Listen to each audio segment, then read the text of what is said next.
It's Ed! Hey, everybody, look who's back again. Ed from Shades of Vengeance is with another amazing game in one of my favorite genres, Weird West, Old West. So, Ed, what's up with Deadwest? You, as a British gentleman, making a game about the American mythical Old West. Where did that come from? Well, before I answer that, I'd just like to say thank you so much for having me back on. Oh, anytime. I had such a blast the last couple of times we did it, and you know you were one of the first people I thought about when I thought who I want to go and talk to about it. So I really enjoy being here. Thank you so much for having me back. Great. Now get some of your friends to join my site. I mean, yeah. I keep telling them to. I don't know what else to do. All right, I appreciate it. Join the OGGM. Subscribe, watch. I only want 2,000. I'll be happy with $2,000. Then I'm done.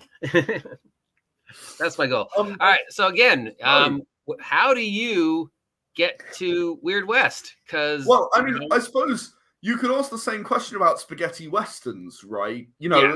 Filmed in Spain with Italian money.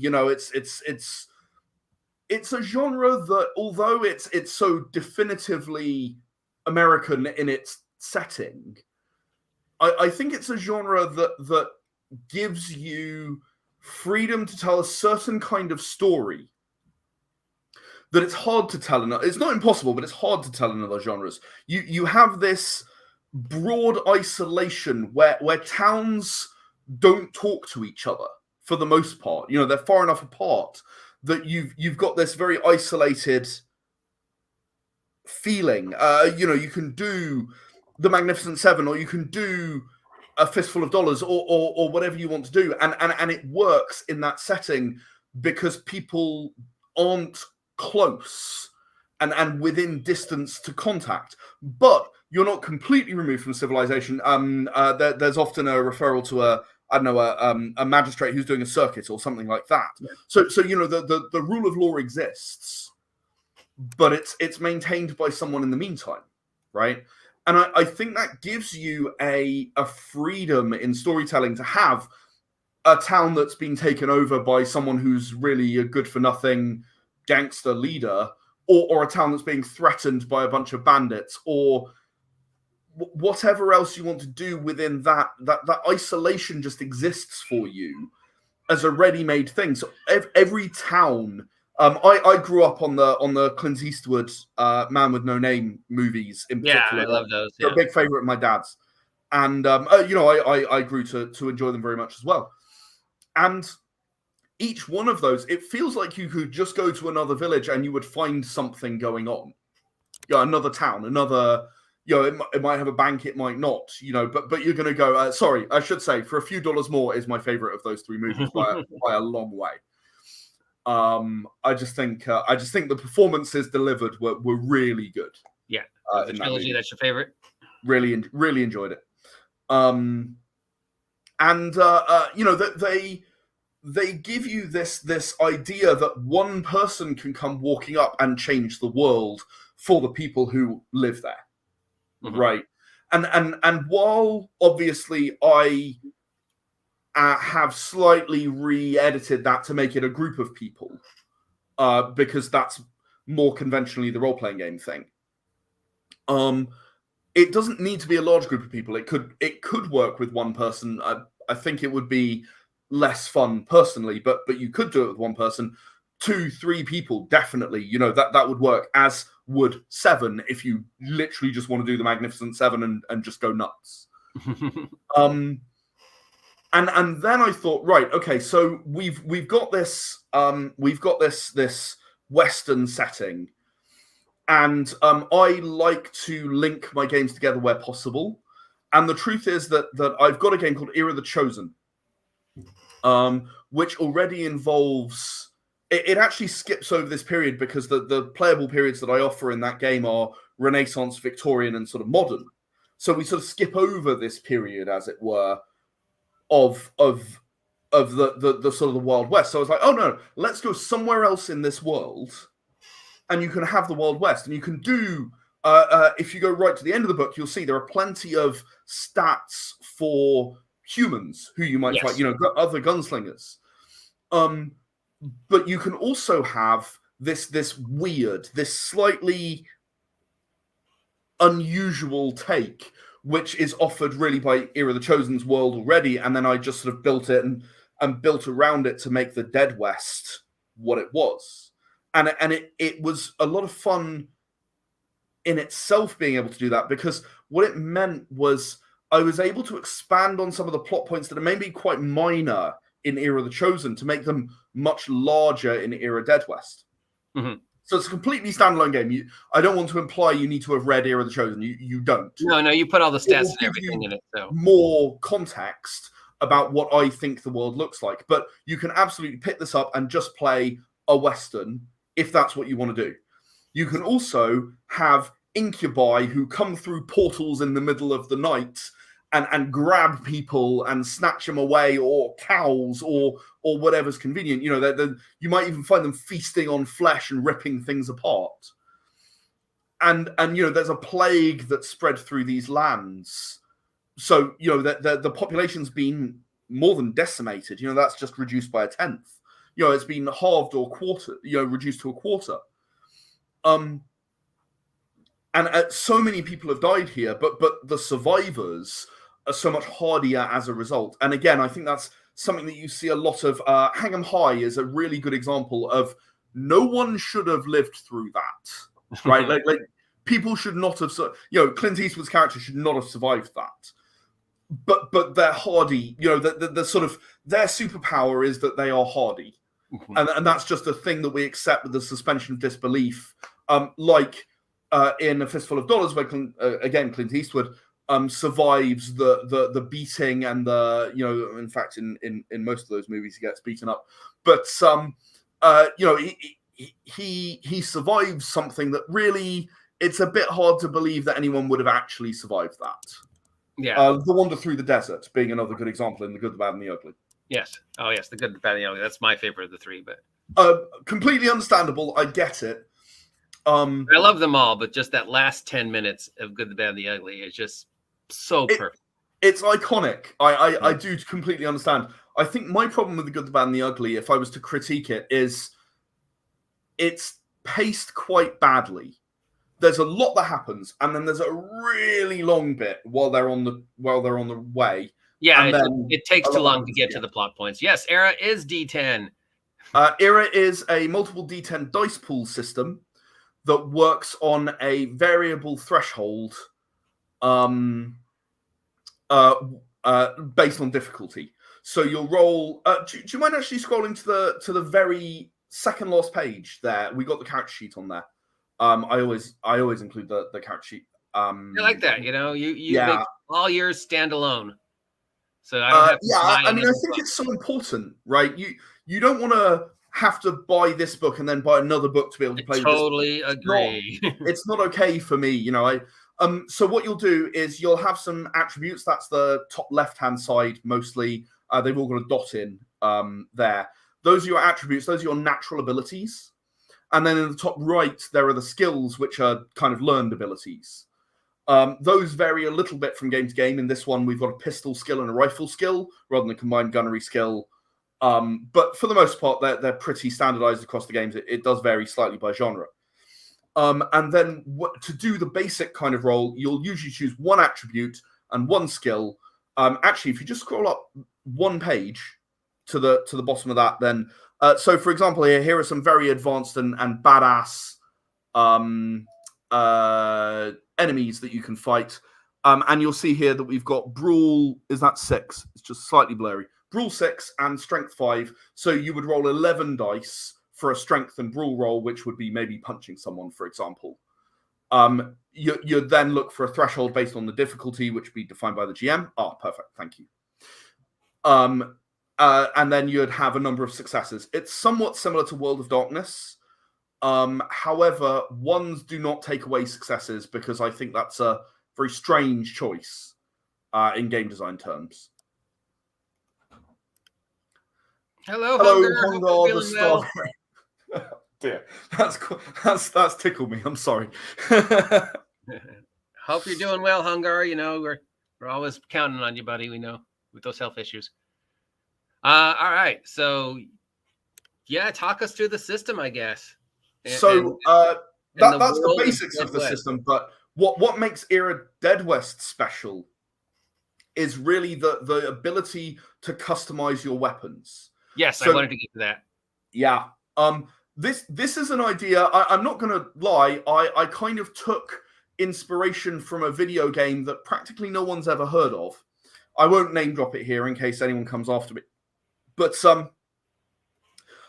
what they do is they have a similar kind of grid, and you can sort of put things in. But what really struck me was the fact that you can rotate things sideways until your gun looks utterly ridiculous. Okay. Now, the thing is, you know, it fires up and down or whatever. The thing is that I've sort of gone, you know what, that's fine.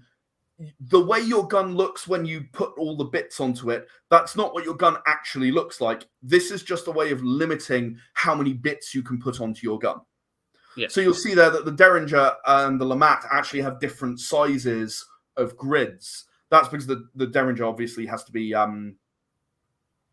concealable, and the Colt and the Lamat don't. Yeah. Not so much anyway.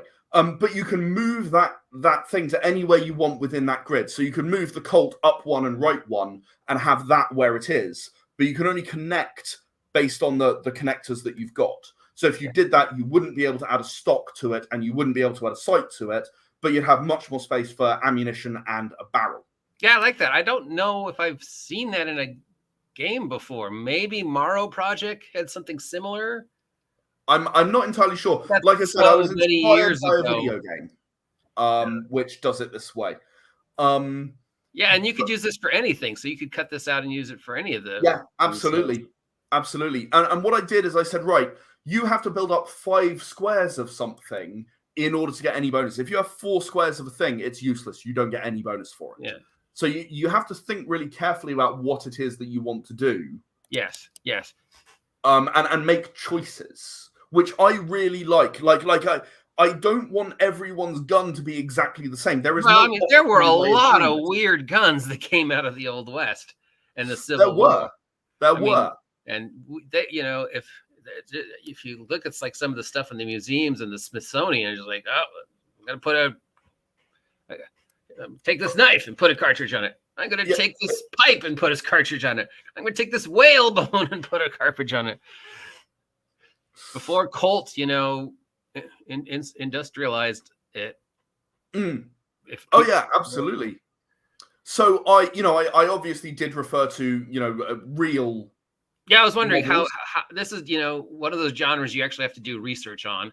So yeah, it is a little bit. So what I did is I went and I looked for what the guns were famous for, right? So obviously the Derringer was famous for being very concealable. You know, it was the thing that you would hide and have, you know, spring into your hand or whatever, depending on the kind of movie, or the kind of thing a lady would have hidden away or whatever. But the Lamats were known for actually having a larger chamber or a larger set of rounds, according to my research that I did. You know, you could get like a revolver with many options in there. Sorry, with many rounds in there. What am I saying? And then the Colts were known for being better for a longer range. That was the general advantage that they had over other things. So I went, oh, okay, you know, I can run with that. And then you've obviously got the Winchester and the my brain has suddenly stalled and I've forgotten what they are. The shotgun, which obviously is just designed to be that is hilarious. Well, I didn't want people to think you like made this up. Like, no, these existed. Yeah, they did. So the shotgun is obviously designed to be a close range weapon. The Winchester, again, it was known for its ammo capacity. It had a magazine long before most things did. The Whitworth was known for its range. You know, it was really revolutionary in the distance it could fire when it first appeared. So I sort of, oh wow, I love that with the handgun with the magazine that stretched all the way around. That's very Deadwest. That's very very Deadwest. So the idea is that you craft your gun to be able to do the things that you want, and having a long magazine means that you don't need to reload for a number of combat turns, or having a scope means that you're better at hitting. Obviously, reloading takes you a combat turn, or in the case of a Lamat, it can be done as a move action, but that means you're not moving. You're not running away from the giant demon that's bearing down on you in order to reload and be able to fire. Now, why have handguns and rifles is the other really interesting part mechanically of this game for me, which is rifles don't do real large amounts of damage to incubi, the demons that come through portals. They're known as incubi. Rifles don't do large amounts of damage. Handguns do sort of fake damage that will just heal up very quickly. So what you actually need to do is use them in combination. You need to bang, bang, bang, bang, bang with a revolver or a handgun of some sort, and then which can do large amounts of damage in one turn, and then you need a rifle to hit it to make that damage real and not able to regenerate quickly. Yeah. So the cinematic scene of sticking the shotgun in his mouth to finish it off. Absolutely. All you'll do is slightly slow it down with a handgun, and what that does is build up pain damage rather than health damage, but it can fire an unlimited number of shots per turn, mechanically speaking. Yeah. Whereas a rifle can only do 1 damage per turn. So you need that combination of the two, which is where I'm saying, a pair of people or even a large group of people sort of comes into play here, because you're going to have to coordinate and work together. Forcing them to work together. Wow, what a rare concept. Yeah, I know, right? You can't just, you won't be a one-man army. You won't be able to be, because the incubi have so much health relative to a person. Now, obviously, these rules don't apply to a person. You shoot a person with a revolver, they will die. As long as you can shoot them with a revolver before they shoot you with a revolver. Exactly, yeah, high noon. I always, while I was designing this game, I was sitting down and I was thinking about the scenes from the movies that we've just been talking about. My mule don't like it when you're laughing. He gets the idea you're laughing at him. He's can you gun down that number of people in that length of time with enough skill? The answer is yes, you can do that in Era Deadwest. Can you shoot the rope while someone's being hanged? Yes, you can. Hopefully you have enough skill and you don't just graze the rope. I don't know where I would get that idea from. I still don't know whether he missed deliberately. I really don't know. What, the first time or the second time? The second time when he's left hanging. Yeah. And like the rope is only half cut. Yeah, it makes me wonder. I really don't know. So yeah, I wanted to be able to recreate those scenes for people if that's what they want to do. And as a result, you've got the saloons, you've got the towns where people live and so on, but they're very isolated. They've got all this distance around them. My aim with Era Deadwest was to be able to tell any Western story, whether you want to do like a classic movie or whether you want to go more into the weird. Do your thing, tell your story your way, enjoy yourself. That's what it was all about for me. So hopefully that answers your first question, which was how on earth does an Englishman end up? How did you get here to the Old West? Because it's so ingrained in obviously us here, but obviously the mythology of the Old West also affected the rest of the world. Just because and movies were a big part of that. There's no denying that. The fact that movies exist doing this stuff really, really does affect. We watch American movies here. We enjoy them or not, as the case may be. No No beef with anyone who doesn't like westerns. That's cool. Well, yeah, because people were still, as those first earliest black and white type westerns were being seen, people were still coming. I mean, the Old West wasn't dead. Some of the earliest cowboy movies are just, Wild Bill. So seeing his show and just them filming that. So that's how it's, unlike any other genre, it is still so intrinsically linked to it's real, my hope is, it's not something I've thought about. And I did say when I joined that I always have a blast because you ask such good questions. It's honestly not something I've thought about. I mean, I would not want, and I don't believe that I have, I would not want anyone to look at this and go, wow, an English guy wrote this. That doesn't make any sense. Sorry, I didn't mean to say that you had said that. What I mean is, I would want people to look at it and project their take on the Old West onto this game and run it the way that they see the Old West, rather than necessarily the way I see it. That's one of the reasons that I liked making this as a pocket book, because the pocket books, they give you some flavor, but we don't spend very much time on it at all.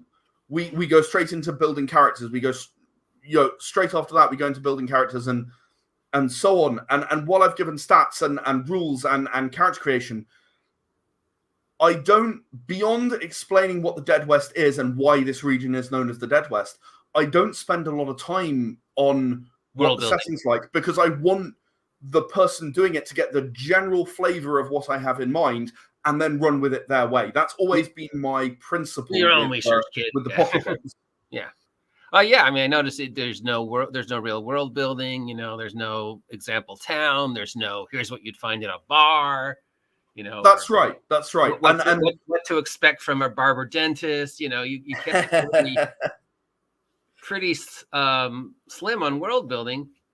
But then again, it's sort of inviting people, as you said, to do your own research. Exactly right. A barber would not be my top priority, but I completely understand why some people would want that to be the thing, right? It's that iconic, you don't know who this person is, and then they wipe off the shaving foam. It's that sort of thing, right? Yeah. And that's so iconic from so many of those sorts of movies. I remember there was a Star Trek the original series episode with that trope in. I think that was the first time that I saw that trope, in fact, and then I saw it in other movies. Those are westerns, yeah. Yeah, so the Old West is cool. It's our mythology. You get King Arthur and Robin Hood and all the cool stuff. Exactly so. And we get gunfighters, and we built it up. And why not? Have your mythology in the same way. Definitely. It is. I mean, it is the American mythology. It's weird that it's not more popular as a gaming genre. I've had this conversation. I think I even had this conversation with you. When yes, we're talking about superheroes, that you would think they'd be more popular. And definitely as a genre, as a whole. I think there's a lot of trepidation about reaching into other genres than fantasy and sci-fi. To be honest, I think. You look around and you see that a lot of people just stopped after that because they were worried that it wasn't going to be enough people weren't going to be interested. And I understand that completely. That's absolutely something that's been on my mind, because I don't know whether this game is going to be popular enough to really, publish. I'd very much like to see the Kickstarter succeed. Obviously, it cost me in time and artwork a lot more than £500. What's that about? Probably about $700, give or take. That there is that problem, but again, I think you have the opportunity to build. I mean, again, it's pre-PC, but you have the opportunity to build. A world like in A Fistful of Dollars, where, as far as Clint Eastwood is concerned, the Mexicans are people just like anybody else. Like, he doesn't behave towards the lady any other way, just because, you know. Yeah. And I liked that about those movies as well. And I realized that you can be a bit hand wavy, and you can be a bit, you know, that sorry, speaking as someone who lives in a country and is from a country that built an empire that exploited a lot of people over centuries. Never. It's hard to decide which bits of that you want to include in any, you know, say, I don't know, a Victorian themed game. You'd have to deal with a lot of things that are quite distasteful to modern sensibilities, and I'm not saying that's wrong in any way. But you can the wonderful thing about this is it's not based on Earth, right? This isn't Earth. This is there was no place called the Deadwest. There's no place where people all, you know, like 2/3 of people died from a plague, and then, you know, across a massive region. So do your thing, you know, make it fit your sensibilities, whatever that might be. And then you don't need to worry about those problems that do exist, as you say. You know, it can be really hard. Just making people wanted to play it, you know, and have an interest in it. And the you know, the European mythology is dark, oppressive, trees, dark, mysterious forests, you know, castles, stories that have been around for centuries. The American mythology is emptiness, desert, miles and miles of plains. The thing that always gets me about America is how few people are there. You know, in the USA, in the center, there are only 6 times as many people in the USA as there are in the United Kingdom. Yeah, that's most crazy. Of them most of them are on the coast. You go to, you know. Yeah, right. Absolutely. It's so, that is so crazy to me as someone who lives in a country that is very much more densely populated. Yeah, we settled the coast, and then we just stayed there. The middle is still pretty empty. I mean, even if you watch travel logs today of people going down Route 66, and just, it's still empty. Yeah, it is, and it builds its own kind of mythology, as you say. I mean, something like Area 51 would not exist in the like you just couldn't do it. It's not possible, as far as you know. Well, in the UK, you couldn't do it. As far as I know, there's things under the Thames. Under the Thames, you got to work pretty damn hard, don't you? You know, like, oh yeah, it could be under these things. You're just like, no, you know that vast empty space out there? It's somewhere out there you haven't looked yet. Don't sell yourself short. So don't bother. I'm sure there's things under MI6. You know? Maybe, but like I say, you have to build down. You can't just go, here's empty space. Yeah, you got it. Well, you've got the wilderness, you've got Stonehenge and all that other stuff. But again, yours is all Stonehenge, fog, trees, very wildernessy, and ours is emptiness. You know, I mean, even where I live, I can walk, you know, a couple of blocks, and I'm in the Old West. I'm in the Ojai oil fields, right? You know, so it's everywhere. It's such a strong part of our mythology, and yet, you know, because it's problematic. Well, maybe in some small way, maybe this game will help a few people who otherwise wouldn't want to get into the genre get into it. I think the big sailing thing, you know, knowing the way a lot of people think, I think this is going to be the thing people are going to want to see more of.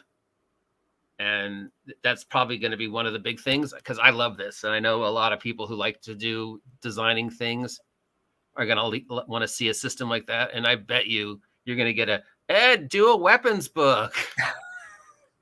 You know, I'd love to. You know what I'd love Palladium to do? used to do? Remember Palladium used to just do books of weapons? Yeah. I'm Traveller as well. Yeah. I would love to do like a weapons book that would work for. So what you do is you take your base weapon from any era game, and then you'd be able to add or remove these things. Which I could then make generic. I'd love to do that. That would be fantastic.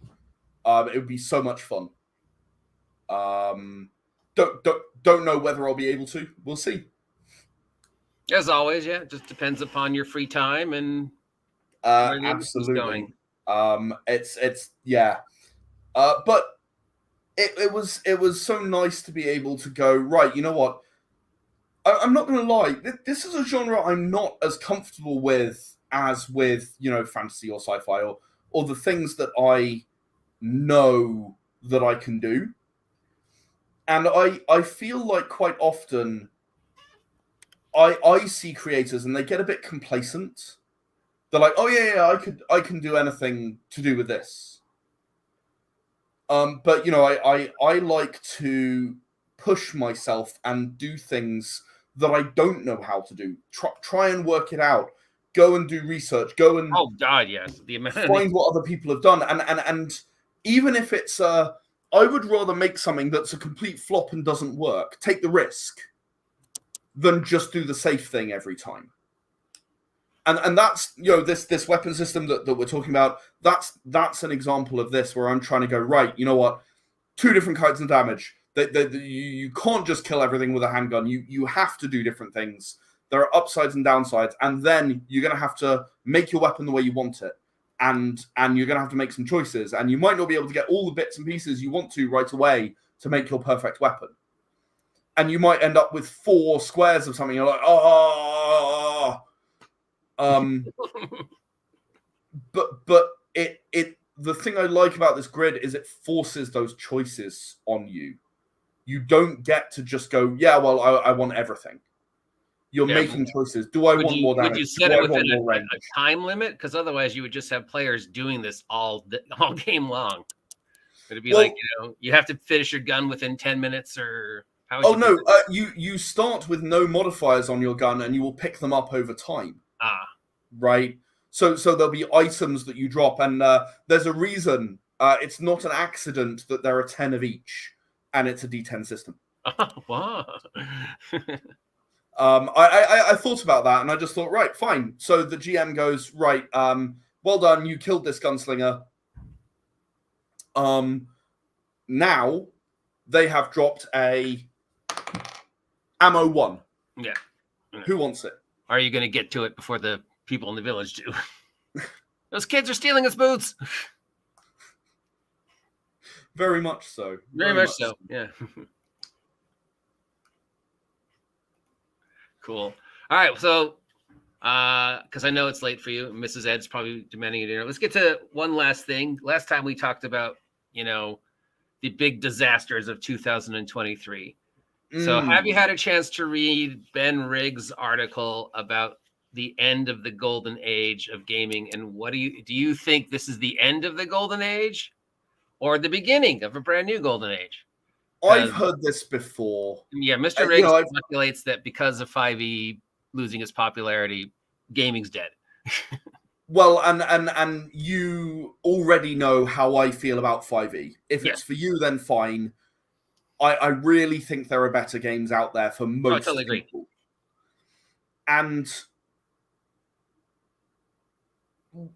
that's like saying gaming is dead because 4e, right?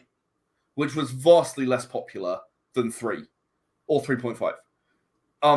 I just because it's waning slightly, I don't believe for a moment that people are ready to say, right, I don't need role-playing anymore.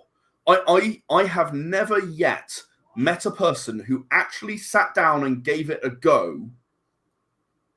And I have done conventions with complete non-role players or people who played D&D but didn't like it prior to 5 coming out, in fact. Also post 5 coming out. But people who played D&D and said, yeah, it's not really for me, who would sit down and have a whale of a time. It's about letting yourself get taken away by the story. And I haven't read the article, but you've given me the cliff notes right here. I would treat with suspicion anyone who says that because 5e or Vampire or I don't know, era games are decreasing in popularity and people are less willing to buy them, that gaming is over. No, I think it's just going back to the way it was before the last 8 years. Which, frankly, I welcome more than I welcomed 5e. If it means that there is less aggression around 5e is the only thing that you can ever play, you can never play anything else because that, from all the really, from the Hasbro money going to all the people who don't know role-playing, I welcome that 5e is reducing in popularity. So do I. Let's go out there and get people who maybe would have played 5e to play something else instead. And again, as I've said on your stream before, if it's era, then fantastic. If it's Zweihander, I had a conversation with someone yesterday about role-playing games, and they were saying Zweihander's their favorite game. I'm like, cool, awesome. Great, let's go play it. Do that. Let's do Zweihander. Like, D&D should have a place at any table, right? Like you should play lots of different games and find the ones you like, because there won't be only one you like.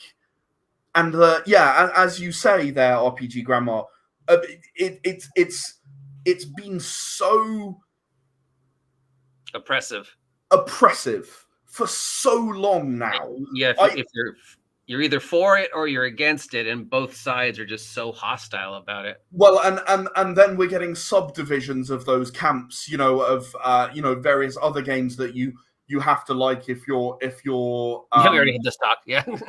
Yeah. There is no universally right game, otherwise people would not be making other games. One of the very, very first panels I ever did at a role-playing game convention, it was UK Games Expo here in the UK. I sat down at this panel and I was invited late and I hadn't realized, but there were 6 people at this panel. And 4 of them were like really quite venerable, game designers who've been writing stuff since the 70s. And then there was me and my buddy John, who's worked with me on a lot of games. He's more of a story guy than a mechanics guy, and he works with me on a lot of my universes. And it kicked off with this guy saying, right, well, I thought I was going to be doing this solo, so I'll read off my notes and then we'll go to the panel. And he said, right, so if you're going to make a game, don't, because there's no point, because everyone only wants to play D&D. This is before 5th edition came out. This is 10 years ago.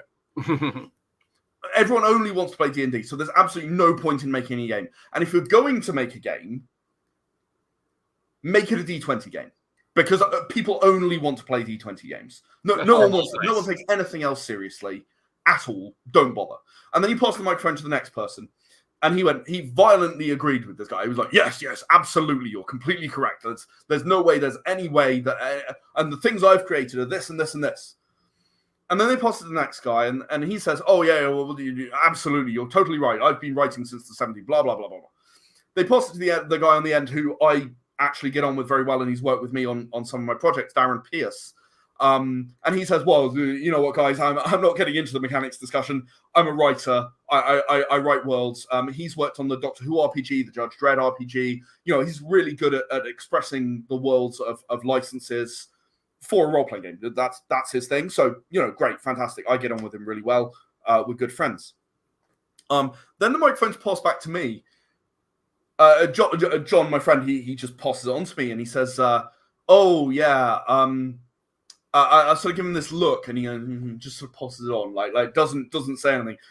And I sort of say, oh, I'm afraid I'm gonna have to disagree with everyone else at this table as the creator of a new game that runs on multiple D10s and not D20. Everyone burst out laughing, and the guy who was running the panel never spoke to me again. But you took the risk. It's what RPG Grandma was saying right there. There is no one right way of doing things, and if people like what I've done in Era Deadwest with the guns, fantastic. I'm so pleased. Let me expand that. Let me help you. Let me make that better than it is now. As like, it works fine for Deadwest, but maybe it's not universally good for Era. So maybe I can do more. But if it's wrong for you, that's fine too.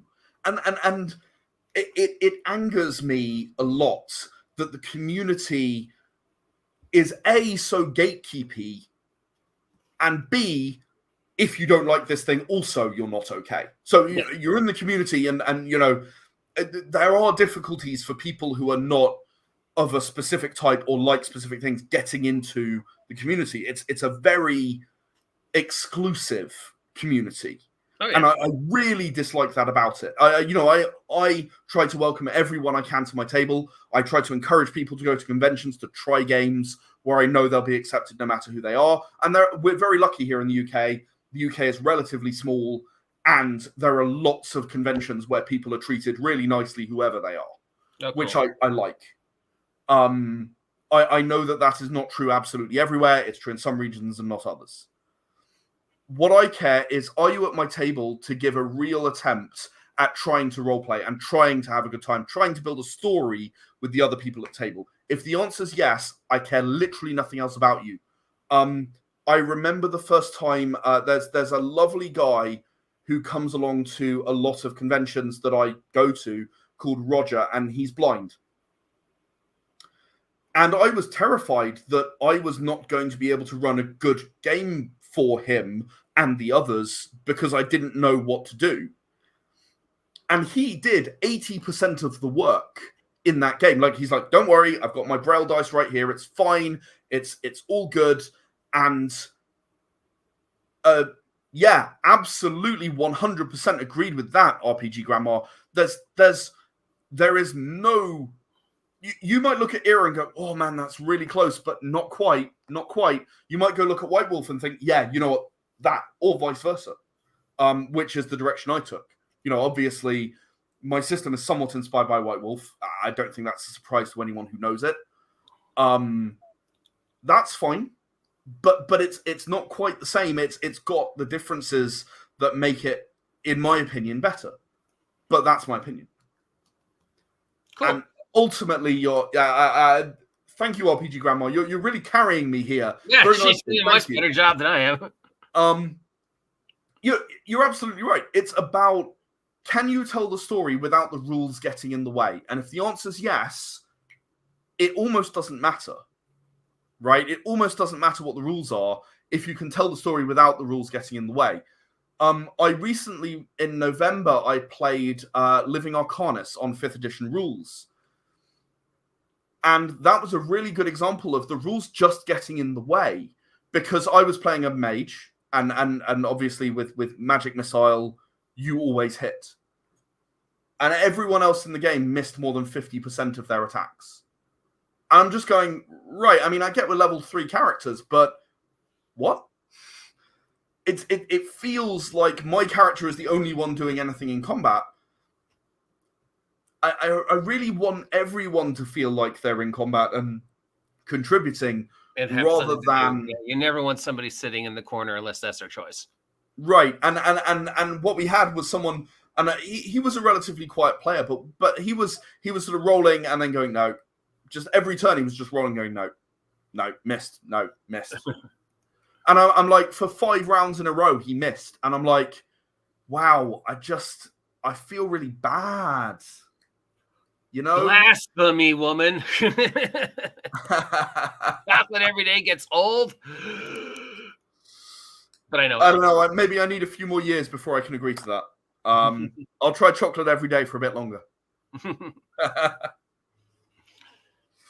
All right, so what's next? You've done Old West, you've done Supers, you've done Fantasy, you've done Space. So, if you don't mind, I will actually list what I have done in case there are any listeners who are curious what we've done.